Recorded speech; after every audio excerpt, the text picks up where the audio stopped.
아멘. 오늘은 요한복음 1장 19절에서 28절까지 말씀 가지고 요한복음 설교 강의 5번째 시간으로 나는 그리스도가 아니라 라는 제목으로 함께 은혜를 나누도록 하겠습니다. 한 마리 개구리가 살고 있었습니다. 큰 연못에 살고 있는 이 개구리는 다른 개구리들과 달리 앉아서 한참 생각하는 걸 좋아합니다. 이 개구리가 어떤 생각을 하냐면, 내가 하늘을 좀 날았으면 좋겠다. 하늘을 바라볼 때마다 새들이 날아가는 걸 볼 때마다 마음에 부러운 거예요. 그래서 나도 좀 하늘을 날아봤으면 좋겠다. 이 같이 있는 개구리들한테도 얘기합니다. 내가 하늘을 꼭 날고 싶다고. 언젠간 꼭 날고 말 거라고 이야기합니다. 한참 그런 소망을 가지고 있다가 어느 날 너무나 좋은 생각이 난 겁니다. 그래서 근처에 머물고 있는 비둘기를 찾아가서 말합니다. 비둘기야, 내 부탁이 있다. 내 부탁을 좀 들어줬으면 좋겠어. 비둘기가 이 개구리가 이야기하는 걸 듣습니다. 개구리는 말합니다. 네가 하늘을 날아갈 때 내가 주는 이 나뭇가지를 꼭 움켜줬으면 좋겠어. 네가 움켜질 때 내 입으로 이 나뭇가지를 꼭 물고 있으면 내 몸도 뜰 수 있지 않을까? 비둘기가 생각해봐도 꽤 그럴듯한 생각인 것 같아요. 그래서 알겠다고, 너가 그렇게 간절히 부탁을 하니 들어주겠다고 이야기를 합니다. 그리고 이 비둘기가 개구리가 입에 물고 있는 나뭇가지를 움켜쥐고 날개짓을 하기 시작합니다. 그런데 진짜 놀랍게도 개구리가 조금씩 뜨기 시작하는 겁니다. 그리고 비둘기와 함께 하늘 높이 올라갔습니다. 개구리는 기분이 너무 좋았습니다. 행복했어요. 맞아지는 그 바람도 너무 싱그럽고 상쾌하고 연못에서 밑에서 받는 바람과는 차원이 다른 걸 느꼈습니다. 행복하고 태양도 가까워지고, 와, 이게 하늘을 나는 기분이구나. 그 모든 것들을 만끽하고 있는데 연못에 살고 있는 개구리들이 난리가 난 겁니다. 하늘을 보니까 하늘을 날겠다고 계속 얘기했던, 말도 안 되는 얘기를 했던 개구리가 하늘을 날고 있으니 얼마나 대단한 일입니까? 그러니까 자기들끼리 큰 소리로 얘기합니다. 세상에 저런 대단한 생각을 누가 한 거야? 저런 대단한 생각을 한 게 누구지? 계속 물어보는 거예요. 하늘을 날고 있던 개구리가 참을 수가 없는 겁니다. 왜냐? 이 생각 누가 했어요? 자기가 했거든요. 그러니까 얘기합니다. 나지나, 내가 생각했지. 문제는 입은 하나밖에 없고 나뭇가지를 물고 있던 입을 열었으니 이 개구리가 바닥으로 떨어져 죽고 말았습니다. 안타깝죠? 얼마나 안타까운 일입니까? 자랑하고 싶은 생각이 자기 생명 잃는 것보다도 먼저 있었어요. 모든 사람은 그런데 이와 동일합니다. 자랑하고 싶어요. 가만히 있질 못합니다. 뭐든지 자랑하고 싶습니다. 공치사라는 단어가 있습니다. 이 공치사라는 단어가 뭐냐면 스스로 공을 칭찬하고 자랑하는 일, 이게 공치사입니다. 그런데 진짜 재밌는 건 뭐냐면 사람은 공치사하는 걸 잘하고 좋아합니다. 내가 했다. 이거 내가 한 거야. 자랑하고 싶은 게 너무 많습니다. 특별히 다른 사람들에게 주목을 받는 사람들은 더더욱 그렇습니다. 이거 내가 한 거야. 내가 이렇게 인기가 많아. 내가 이렇게 사람들에게 인정을 받아. 그러니까 스스로 높아지고자 하는 마음이 올라갑니다. 그리고 스스로 자랑하고 싶습니다. 특별히 제가 이렇게 말씀을 드리는 이 시간에 제가 참 그 위험성에 노출되어 있는 사람이라는 걸 고백할 수밖에 없습니다. 왜냐하면 목회자들은 설교를 하고 모든 성도들이 지금과 같이 다 우러러 보거든요. 전 그래서 사실 이 강단도 낮춰야 된다고 생각합니다. 왜냐하면 성도님들이 다 저를 우러러 봐요. 그러면 제가 착각 속에 빠지기 쉽습니다. 내가 우러러봄을 당할 만하구나. 그러면서 나 스스로 이런 것들에 대해 즐기고 행복해합니다. 특별히 대중의 관심을 받는 사람들이 더더욱 이런 위험에 빠지기 쉽습니다. 사랑하는 성도 여러분, 연예인병이라는 게 있습니다. 이게 뭔지 아세요? 처음에 데뷔를 하고 이 연예인들이 무명일 때는 너무나도 태도도 좋고 사람들한테 잘한다는 거예요. 그런데 인기가 높아질수록 아나무인이 돼서 사람들을 괴롭히고 갑질을 합니다. 왜 이런 일들이 생기나? 그 인기가 자기 거라고 착각하기 때문에 그렇습니다. 근데 연예인들은 대놓고 인기를 갈구하는 사람들이잖아요. 그런데 목회자들은 대놓고 인기를 갈구하진 않거든요. 그런데 그 위치에 있기가 쉽다 보니까 이 유혹에 너무나도 쉽게 넘어갑니다. 제가 이 본문을 가지고 우리 교단에 제가 너무나도 존경하는 이동원 목사님이 설교하실 때 이런 예화를 하셨어요. 어떤 예화를 하셨냐면, 천국에 성도들이 죽어 막 오는데 예수님께서 보좌에 앉아 계시다가 우리 사랑하는 성도들이 한 영혼 한 영혼 올 때마다 안아주시는 겁니다. 너무 수고했다, 착하고 충성되는 종아, 내가 너를 너무 사랑한다, 천국으로 들어가라, 안내를 해주는데 목회자 명이 온 겁니다. 평생을 목회하면서 온 거예요. 그런데 예수님이 자리에서 안 일어나시는 겁니다. 수고했어, 빨리 들어가라고 얘기만 하는 겁니다. 이 모습을 보고 천사가 의아해서 예수님께 물어봅니다. 예수님, 성도들이 올 때는 자리에서 일어나서 안아주시고 칭찬해주시고 수고했다고 하시고는 평생을 주를 위해 헌신한 저 목회자가 왔을 때는 왜 안 일어나십니까? 그때 예수님 말씀하십니다. 내가 일어나면 제가 내 자리에 앉거든. 제가 이 말씀 드리는데 너무나도 부끄럽고 정말 염치가 없습니다. 웃을 수가 없습니다. 오늘날 교회 안에, 한국 그리스도들 안에, 이 교회 안에 이런 모습이 너무나도 팽배해 있는 것을 보게 되기 때문에 그렇습니다.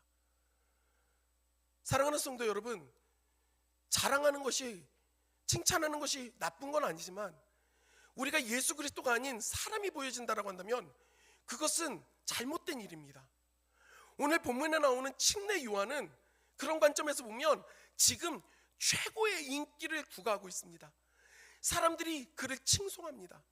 그를 찾아옵니다. 그에게 침례를 받습니다. 그런데 이 침례 요한이 어디에 머물고 있는가? 말씀을 보면 그가 머물고 있는 지역이 어디냐면요, 유대의 광야에서 머물고 있다라고 합니다. 광야는 사람이 살지 않습니다. 그 광야 땅 가운데 머무르는데 옷도 어떤 옷을 입냐면 낙타의 털옷을 입고 가죽으로 허리띠를 하고서 볼품없게 지내는 겁니다.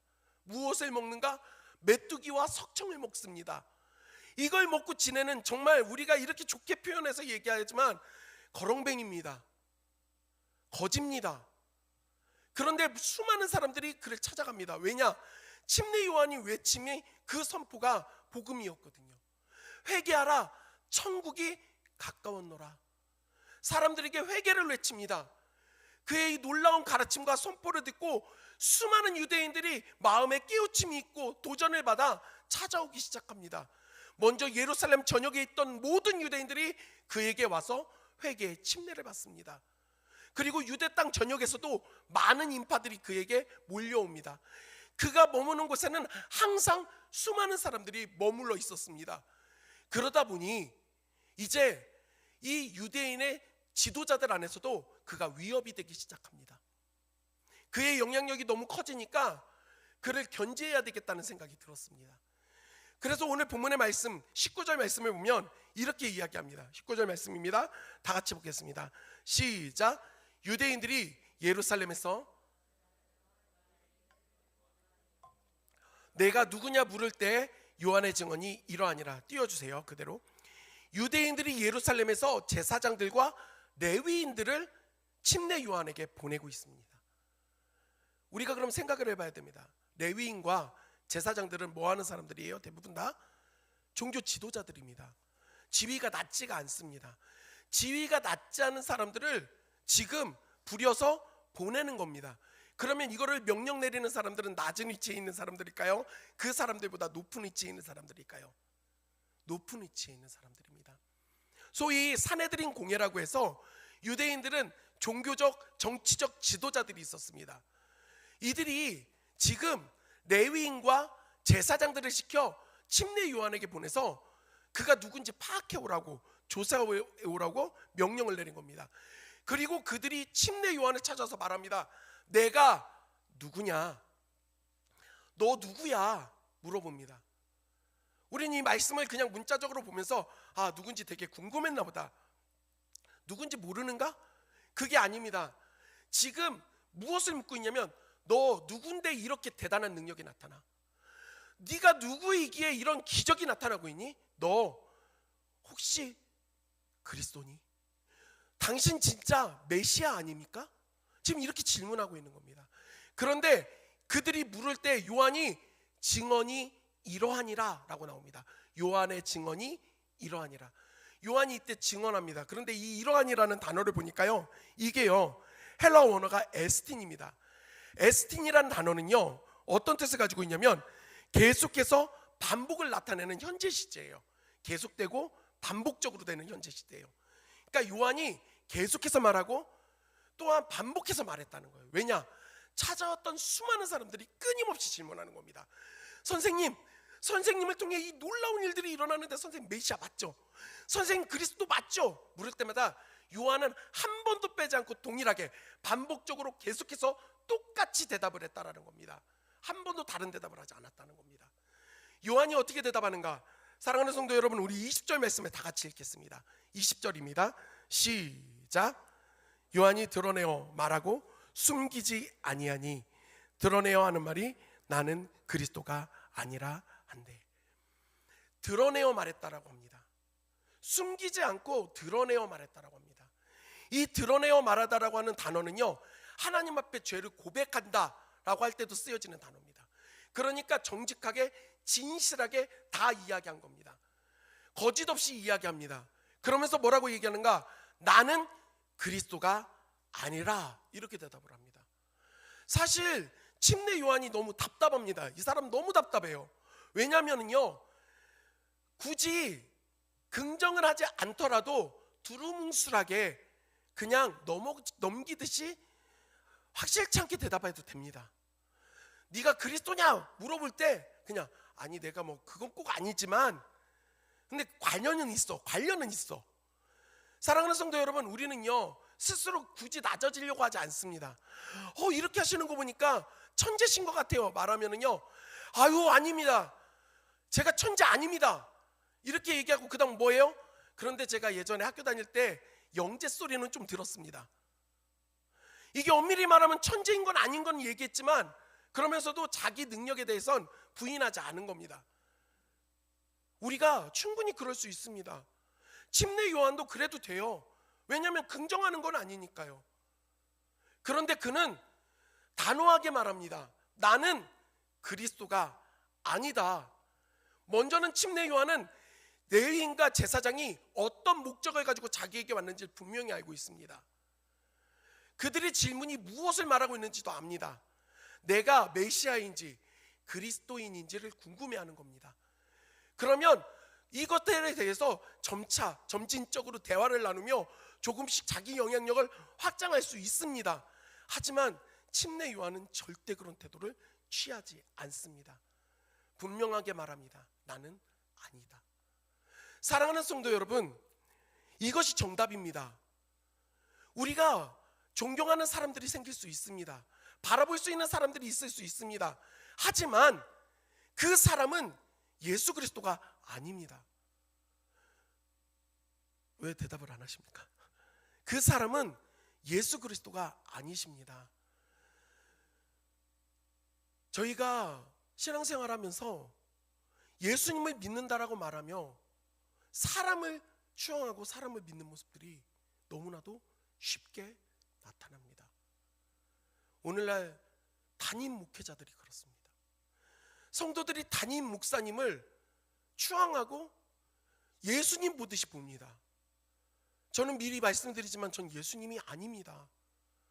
사랑하는 성도 여러분, 우리가 믿을 대상은 우리의 담임 목회자, 사역자가 아니라 예수 그리스도밖에 없습니다. 그 외에 다른 것들을 믿는다라고 한다면 그것은 이단이요 거짓된 것입니다.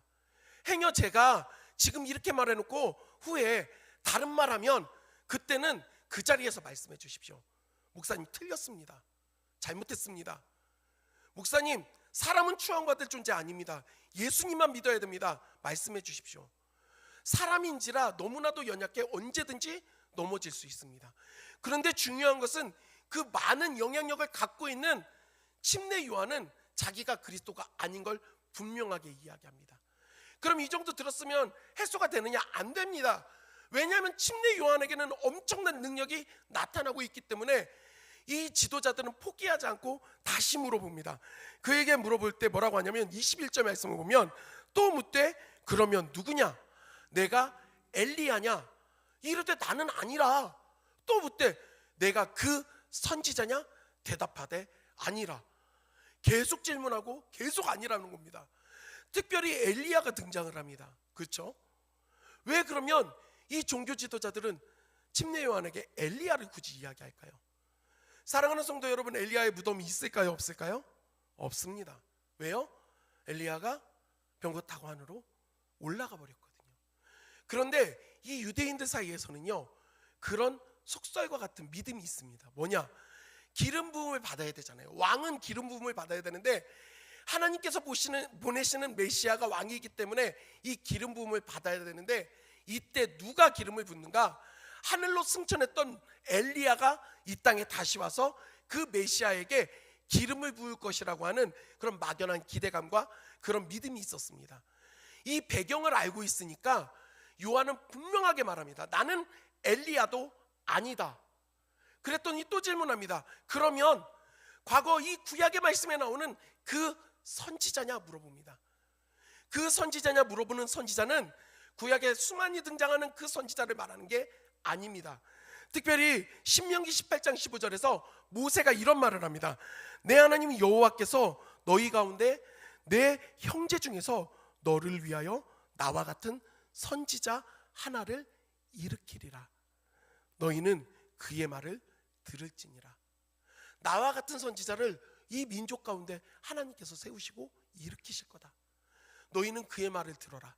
사랑하는 성도 여러분, 이 선지자가 누구일까요? 누구를 말하는 걸까요? 예수 그리스도를 말하고 있는 겁니다. 행여 그런 기대감이 있어 물어보는데 침례 요한은 그것도 아니라고 합니다. 그러니까요, 이 찾아온 사람들이 애가 탑니다. 왜냐? 자기들이 궁금해서 찾아온 거면 그냥 대충 듣고 가도 되는데 뭘 해야 돼요? 들은 걸 보고해야 되잖아요. 보고서에다 뭐라고 쓸 거예요? 그리스도 아니라고 함, 엘리야도 아니라고 함, 그 선지자도 아니라고 함, 이렇게 해서 보고서 올리면, 종교 지도자들이 그런 보고서를 올리면 사내들인 공회 사람들이 야, 너무 잘 썼다라고 이야기하겠습니까? 이거는 너무 답이 없는 거예요. 그러니까 이들이 두려워서 또 묻습니다. 또 말하되 누구냐? 우리를 보낸 이들에게 대답하게 하라. 너는 내게 대하여 무엇 하느냐? 간절한 마음으로 다시 간청해요. 간절하게 물어봅니다. 야, 너는 너에 대해서 그럼 뭐라고 얘기해? 너가 누구야? 이때 우리가 너무나도 잘 알고 있는 그 말씀이 등장합니다. 침례 요한이 이렇게 말을 합니다. 이르되 나는 선지자 이사야의 말과 같이 주의 길을 곧게 하라고 광야에서 외치는 자의 소리로라 하니라. 나는 선지자 이사야가 말했던 주님의 그 길을 곧게 하라고 광야 가운데 외쳐지는 그 소리에 불과해. 외치는 자도 아닙니다. 외치는 자의 소리라고 말을 합니다. 이게요, 자기 가치를 완전히 떨어뜨리는 말입니다. 나는 그냥 하인이야. 주인의 길을 곧게 하라고 외치는 자도 안 돼. 그 사람이 외치는 소리에 불과해. 침례 요한은 자신을 소리라고 말합니다. 사랑하는 성도 여러분, 소리가 가진 재미있는 특징들이 있습니다. 먼저는 무엇이냐면 소리는 매개일 뿐이에요. 본질이 아닙니다. 무슨 말이냐? 나는 소리가 있어야, 뭐든지 소리가 나는 물건이 있어야 여기에서 소리가 나오는 겁니다. 오늘 특별히 요한복음 1장에서는 그 본질이 누구냐? 말씀이신 예수 그리스도입니다. 그 예수 그리스도가 본질이기 때문에 이 본질인 말씀 안에서 자기가 내는 소리에 불과하다라고 말을 합니다. 본질이 없는 소리들이 있습니다. 뭔지 도무지 모르겠고 본질 없이 그냥 되어지는 소리들, 우린 이걸 뭐라고 얘기하냐면 소음이라고 이야기합니다. 사랑하는 성도 여러분, 예수 그리스도의 본질이 우리 안에 없이 내가 자꾸 뭔가를 나타내려 한다면 그것은 소리가 아니라 소음이 되는 것입니다. 소리에는 또 다른 특징이 있습니다. 무엇이냐면 분명하고 정확해야 된다는 겁니다. 예를 들어 드리겠습니다. 자, 생각해 보십시오. 우리가 오케스트라 음악을 듣는 거예요. 클래식 음악을 듣는데 들을 때 바이올린 소리인지 첼로 소리인지 구분할 수 있습니다. 소리에는 그렇게 분명하게 나타나요. 내가 바이올린을 연주하고 있는데 드럼 소리가 나진 않잖아요. 분명하게 그 악기의 소리가 나타납니다. 그리고 음악의 음이 정확하게 나타나야 됩니다. 우린 그럴 때 소리가 참 좋다, 소리가 난다라고 합니다. 그런데 이 분명함이 사라지고 정확함이 사라지면 그것은 무엇이 되는가? 잡음이 됩니다. 잡음. 우리가 예수 그리스도를 분명하고 정확하게 나타내야 될 줄 믿습니다. 이것은 제가 설교를 하고 있지만 설교를 하고 있는 저에게도 동일합니다. 제가 사랑하는 성도님들에게 말씀을 전할 때 예수 그리스도만이 정확하고 분명하게 나타나지 않는다고 한다면 저는 잡음을 내는 존재밖에 되지 않습니다. 저는 제가 소리를 내기 원해요. 그래서 저는 예수 그리스도만을 증거하기 원합니다. 사랑하는 성도 여러분, 제가 예수 그리스도를 증거할 때 소리가 되는 게 아니라 예수님이 내 안에 있을 때 우리는 소리를 내게 되는 것입니다. 지금 침례 요한은 이것을 너무나도 분명하게 알고 대답합니다. 그랬더니 이들이 참을 수 없습니다. 왜냐? 자기들을 보낸 바리새인들이 있는데 이 사람들이 녹록지 않거든요. 그러니까 말합니다. 그 25절의 말씀을 보면 또 물어 이르되 내가 만일 그리스도도 아니요 엘리야도 아니요 선지자도 아닐진데 어찌하여 침례를 베푸느냐. 이게 무슨 말이냐면요, 쉽게 설명을 해드릴게요. 풀어서 말하면, 야, 너 그리스도도 아니고 엘리야도 아니고 그 선지자도 아닌데 너 뭐 믿고 그렇게 능력을 나타내? 너의 그 능력은 어디서 오는 거야? 지금요, 비판하면서도 칭찬하는 겁니다. 침례 요한이 가지고 있는 능력이 그만큼 컸다라는 거예요. 그렇게 이야기할 때 침례 요한이 그것을 듣고, 아 그래, 하늘로부터 이 모든 능력이 와서 나에게 이 큰 능력이 있는 거야, 자랑해도 돼요. 왜냐하면 진짜 나타나고 있거든요. 그들이 이렇게 말하고 있는데 침례 요한은 뭐라고 대답합니까? 우리 말씀 같이 보도록 하겠습니다. 우리 본문에 26절, 27절 다 같이 읽겠습니다. 시작.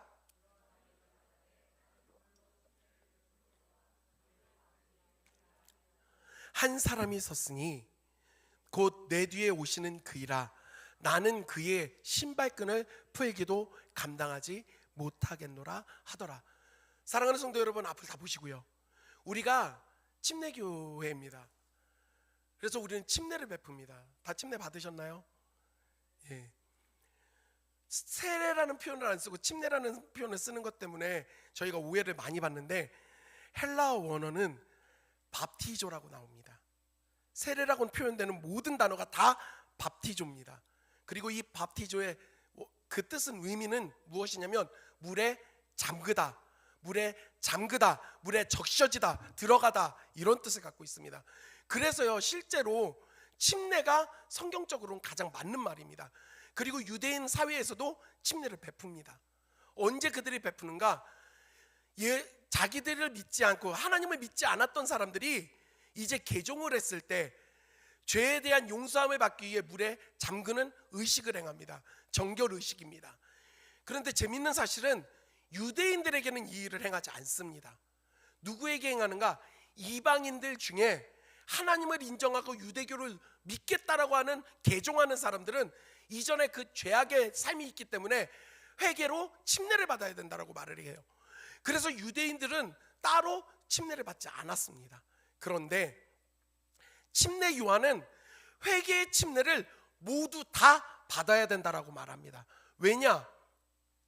모든 사람이 죄인이기 때문에 그렇습니다. 유대인들은 죄가 없고 이방인들만 죄가 있는 게 아니라 모든 사람이 하나님 앞에 죄인이라고 고백을 합니다. 이게 우리의 현실입니다. 죄악으로 인하여 죽었고 멸망당했던 현실이 우리였습니다. 그런데 이 사실을 침례 요한도 너무나도 잘 알고 있습니다. 그래서 요한이 예수님이 자기에게 침례를 받으러 오셨을 때 뭐라고 얘기합니까? 오히려 제가 침례를 받아야 하는데 왜 예수님이 저에게 침례를 받으십니까? 이런 표현을 합니다. 침례 요한은 자기의 죄성과 한계를 분명히 알고 있습니다. 그래서 그가 물로 자기는 침례를 주지만 나를 능가해서 그 거룩한 피로써 우리의 모든 죄를 덮으시고 우리를 그 피로 잠그게 하셔서 깨끗게 하시는 그분이 나타나실 것이다, 오실 것이다. 그러면서 자기는 이야기합니다. 나는 그분의 신발끈조차도 풀 수가 없다. 사랑하는 성도 여러분, 이게 얼마나 자기를 비하하는 말이냐면, 이 각 집에, 잘 사는 집에는 노예가 있는데요, 이 노예들 중에서도 등급이 나뉘어집니다. 격차가 있어요. 주인을 수행하는 노예는요 꽤 직급이 높은 편입니다. 그런데 이 가정 안에, 그 집 안에 가장 낮은 위치에 있는 노예가 뭐 하는 노예냐면, 사람들이 왔을 때 신발끈 풀어주고 발 씻어주는 이 역할을 하는 노예들이 있습니다. 팔레스타인 지역은요 샌들을 신고 다니니까 발이 쉽게 더러워집니다. 그럼 이 더러운 발을 보면서도 그냥 그 푸는 끈을 풀어주고 그 발을 씻겨줘야 되는 겁니다. 이 일을 하는 노예들이 있는 거예요. 예수님이 제자들의 발을 씻겼던 이유가, 그것이 너무나도 충격적인 이유가 여기에 있습니다. 그런데 지금 침례 요한은 그 대단한 인물이 뭐라고 하냐면, 자기는 그 제일 낮은 위치에 있는 노예가 하는 일도 감히 할 수 없을 만큼 초라한 존재라고 표현을 하고 있습니다. 사랑하는 성도 여러분, 이게 우리의 현실입니다. 우리의 현 주소였다고요. 그런데 그렇게 죽었던 우리를 누가 살리셨어요? 단번에 죽으심으로 우리의 모든 죄를 깨끗게 하신 게 바로 우리 주 예수 그리스도이십니다. 그 예수 그리스도를 통해 우리가 구원을 받았습니다. 예수님만이 생명이요, 예수님만이 길이요 진리이십니다. 예수님은 모든 것을 해결하실 수 있는 분이라는 거예요. 요한은 그걸 알아서 자기가 드러나지 않습니다. 철저히 예수 그리스도만을 나타냅니다. 우리가 이 말씀을 듣고 마음 가운데 새기면서 생각할 수 있습니다. 아, 침례 요한과 같이 겸손해야 되겠구나. 침례 요한처럼 예수님을 바라보면서 이렇게 살아야 되겠구나. 이렇게 우리가 혹시 마음을 먹는다고 한다면 우리는 침례 요한을 힘들게 하는 겁니다. 왜냐? 침례 요한은 자기가 드러나는 게 싫어서 예수님만을 이야기하고 있는데, 우리는 이 말씀을 보면서 침례 요한에게 집중한다는 거죠. 사랑하는 성도 여러분, 이 말씀을 통해 우리가 알아야 되는 건, 아, 내가 침례 요한처럼 살아야 되겠다가 아니라 나는 그리스도가 아니다라고 고백하며, 그렇기에 우리에겐 예수 그리스도가 필요하다라는 그 답으로 우리가 나아가야 되는 줄 믿습니다. 제가 말씀을 드리면서 이제 말씀을 마무리하려고 하는데요, 그 이야기를 했습니다. 오늘날 너무나도 많은 목회자들이 많은 문제들을 일으키는 것들을 보게 됩니다. 정말 목사로서 저도 너무 부끄럽고 염치가 없습니다. 그런데요, 너무 죄송하지만 그렇게 되기까지 그렇게 만든 성도들도 있다라는 겁니다. 사람을 추앙하는 거예요. 사람을 바라봅니다. 이번 주 인터넷과 뉴스가 무엇으로 떠들썩했습니까? 소위 대통령으로 불렸던 한 인물에 대한 비난과 그 조롱과 엄청난 욕이 엄청나지 않았습니까? 저는 궁금했어요. 무엇이 궁금했냐면, 아니, 강영욱 씨가 천사입니까? 도대체 어떤 걸 기대했기에 이 사람에게 이렇게까지 비난을 할까? 옹호하고 싶은 마음이 아니라 무엇을 생각했까 이렇게까지 이 사람에 대해서 뉴스가 쏟아지게 될까? 그냥 악덕 기업주일 수도 있는 거고 자기밖에 모르는 이기심이 가득했던 사람일지 모릅니다. 근데 사랑하는 성도 여러분, 그게 우리 아닙니까? 모든 사람이 다 동일하잖아요. 근데 사람들이 왜 배신감을 느끼냐? 추앙했거든요. 좋아했거든요. 그래서 그를 바라보면서 긍정적인 마음들을 스스로 품었거든요. 그러니 배신감을 느낍니다. 그런데 이게 신앙생활에서도 동일할 수 있습니다. 자꾸 예수님을 추앙하고 예수님을 바라보고 예수님을 믿어야 되는데, 그 예수님을 전해주고 있는, 그 예수님을 지칭하고 있는 그 손가락을 바라보고 그 사람을 바라보면서 우리가 자꾸 사람을 의지합니다. 사람을 바라보며 사람을 추앙합니다. 그러면요, 우리는 넘어질 수밖에 없고 실망할 수밖에 없습니다. 왜냐하면 사람은 한계가 있기 때문에 그렇습니다. 사랑하는 성도 여러분, 감히 말씀드립니다. 전 아무것도 아니지만 행여 제 설교를 듣고 저의 사역을 보면서 절대로 저를 추앙하지 마십시오. 그렇다고 한다면 전 실패자입니다. 제가 아니라 예수님을 보십시오. 예수님만을 추앙하십시오. 저는 소원합니다. 날마다 아침마다 새벽마다 제 하나의 기도가 있습니다. 무조건 하는 기도. 내가 주님을 똑바로 바라볼 수 있게 해달라고. 내가 그 주님을 잘 나타낼 수 있게 해달라고. 저도 저를 압니다. 얼마나 교만한지 몰라요. 고개를 바짝바짝 들면서 드러내고 싶은 욕구가 얼마나 많은지 모릅니다. 설교 끝나고 뒤에 가서 서 있으면서 은근히 기대합니다. 오늘 너무 좋았다는 말 듣고 싶은. 그게 접니다. 사랑하는 성도 여러분, 제가 이렇게 나약하고 부족한 존재입니다. 저를 보지 마시고 예수 그리스도를 바라보십시오. 예수님 안에서 우리는 소리를 낼 수 있고 그 예수님이 우리 안에 분명하고 정확하게 나타날 때 우리가 주님의 그 길을 곱게 할 줄 믿습니다. 예수님 외에는 없습니다. 우리 장효수전교회 사랑하는 모든 성도님들, 우리 교회가 그 예수님만으로 충만한 교회, 그 예수님만을 붙잡는 교회, 그 예수님만을 나타내는 귀한 교회 되기를 주님의 이름으로 간절히 소원합니다.